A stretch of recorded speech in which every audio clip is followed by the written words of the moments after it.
Welcome to the next season of the Devoted Way podcast with me, Sora. Are you ready for this season's revamp? I'll be sharing my personal reflections, tips, and sacred practices that help me to stay true to my magic and medicine, and I hope it ignites something within you. Now that you have had a little taste of what is coming down the pipeline, today I'll be providing you short yet deep answers to two questions that I know my community members have been chomping at the bit to understand. The first is, what in the world is energy coaching? And the second is, how do you share what you do without it having to be a plain old boring elevator pitch? Are you hooked? I know I am. Go ahead and keep listening, Starbeam.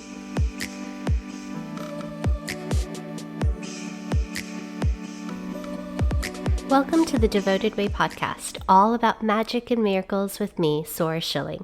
It's time to hone in on your intuition, become artful, respectful, and nuanced with your relationship with energy, and live life based on your design. Your unique blueprint encoded with stardust from the ethereal realm and blood from those that have come before you. You know what to do and how to be, so trust in yourself. Has this particular question, what is energy coaching, been gnawing at you like a swarm of gnats? Okay, that might be a little dramatic, but it feels like you should know what it is, right? But you can't really say that you do. Well, you have got to continue listening to today's episode because I will provide you with an answer.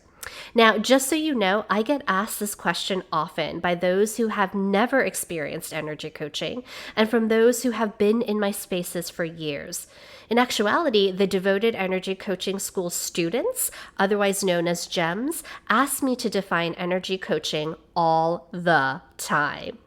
How do you describe it, Sora? Well, I've got you. Go ahead and continue listening.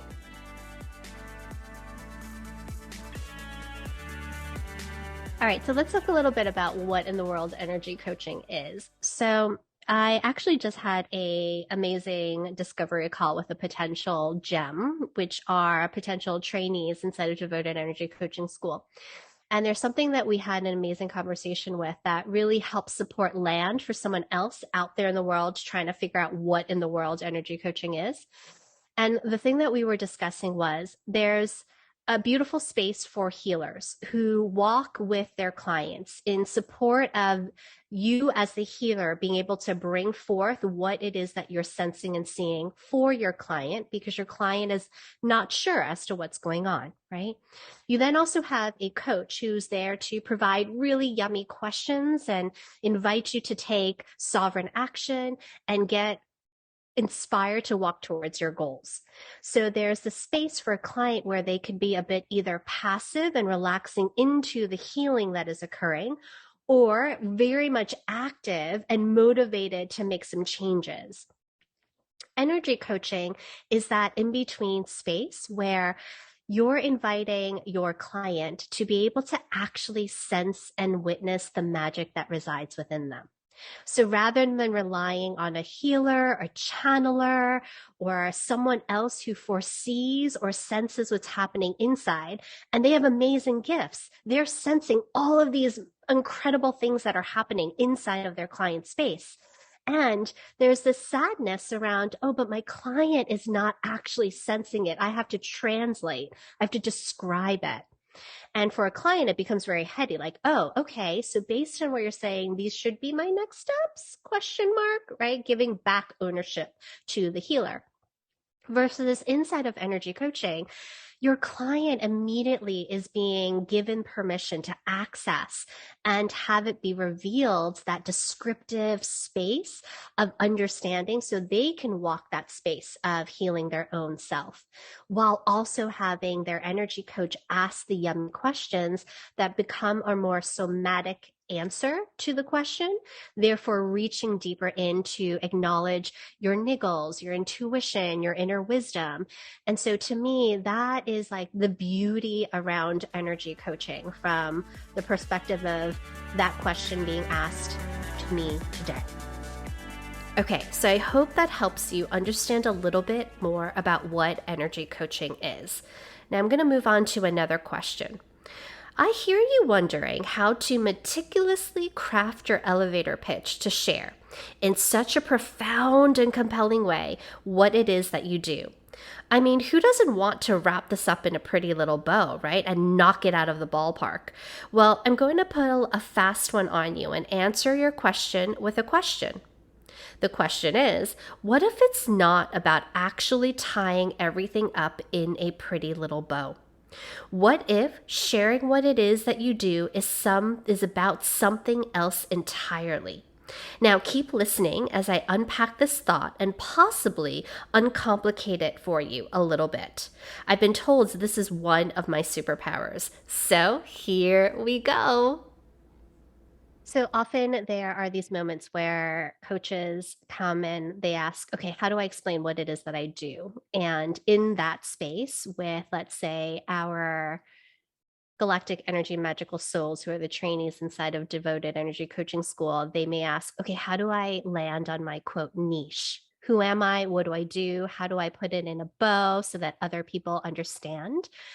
And for me, here's where we can maybe shift the narrative a little bit, understanding that that has a place. So, when it comes to Business 101, thinking about branding and marketing, there's a space for sure in regards to how do you lay out and be really crystal clear about what it is you do, what's your why, and how do you make that into a really nice, concise 2 to 3 sentence, AKA your elevator pitch.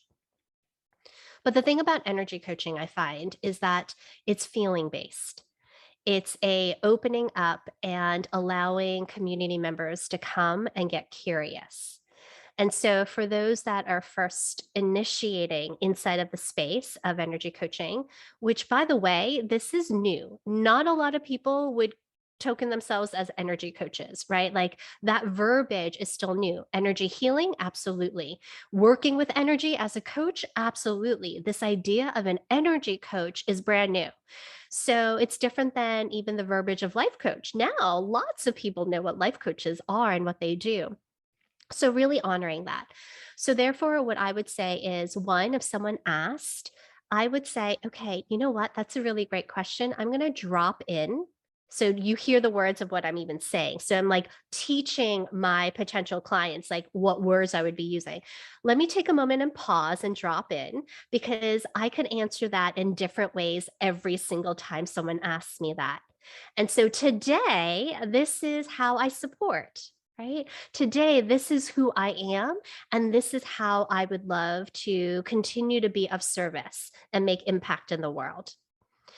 And so from that place, I would then share what comes up for me regarding what is the medicine that I'm currently chewing on, or what is the gifts that I know I just recently bestowed to a client.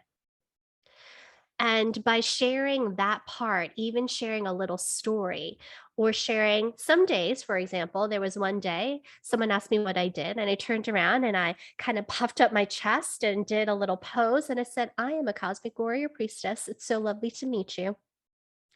And then other days I say, I help support coaches and healers who desire to deepen their connection with the great mother and honor being in the unknown so that miracles and synchronicities happen in their lives every day. Other times I may say, "Hey, my name's Sora and I am the founder of Devoted Energy Coaching School and I support life coaches and healers deepen into their own experiences of what they're doing while also incorporating energy in their work." Right? Other times I may say, I am here to help support those live a prosperous new world, including bringing in abundance and living a life that's full and full of money. So each time it may be really different, but there's an energy of alignment because I took a moment, I paused, I dropped in, and I gave myself full permission to voice whatever felt true now. Which is different than often what happens is someone will ask, right? So if I ask one of my clients, hey, what do you do? Let's practice.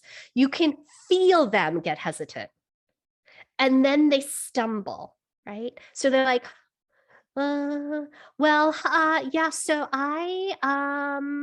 or they'll say something, but it almost feels like a question, or there's an energy of uncertainty. And so to me, it's not actually the words of how you share it, but actually the embodiment and the grounded and the centeredness of your own inner confidence. If you can exude that, then most people will say, "Tell me more." Right? And so therefore, it doesn't have to be so clear, but what it does have to be is not clear in like one liner of a niche, but you have to be clear in your ability to say, yes, I am a darn amazing blank.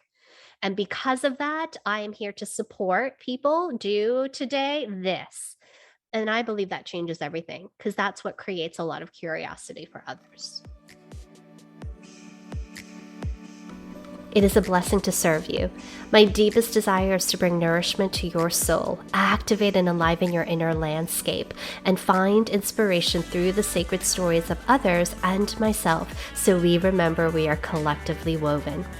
If you would like to learn more about mysticism, spiritual devotion, magic and intuition, sacred leadership, business practices, and devoted energy coaching, please make sure you subscribe to Devoted Way Podcast. As I continue to serve, may I humbly ask for a sacred exchange. I would be so appreciative if you would write a love note, otherwise known as a review. Share the episode with your friends and community members, and engage with me on Instagram at Devoted Way. If you have any questions you desire to be answered on Devoted Way Podcast, please head over to devotedway.com and send me an email. Stay sacred and discover your path and join the Devoted Way. May magic and miracles occur in your life every day as you co-create a synchronistic new world with the Great Mother. Until next time, this is Sora Schilling.